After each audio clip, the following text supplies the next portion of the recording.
Milwaukee. My placement involves working as a DE for the D3 department, which is sort of the data analytics and data science department. So I do all the behind the scenes stuff, basically. So actually when I started here, my placement, I basically got handed my own project to work through. So I made all my own initiatives and decisions on that and what direction we're going to go into. But even just being in D3 on the daily, you get to see lots of different projects. Definitely, a lot of my programming skills were sort of the core tenets of basically my day-to-day roles here. But I guess the most interesting thing is just working with my team, I've expanded to new programming languages, which is probably one of my favorite portions.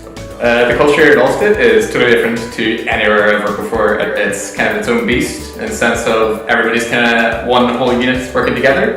And even sort of like outside of working hours, etc., you get a lot of different exposure to little clubs, etc. And like sport and social is just fantastic. My favourite aspect of the placement would definitely be the people. I mean, I'd say there's individuals from across the department who've taken, hours with me just to explain through things which might not even be relevant to what I'm doing at the time. It's just, personal interest, and they're more than willing to just sit down with me. I would, without a shadow of a doubt, want to come back after placement. I'd say Allstate has made me want to pursue a career towards data and just data science in general. And I don't think I can really pay that back more than just to come back and work here.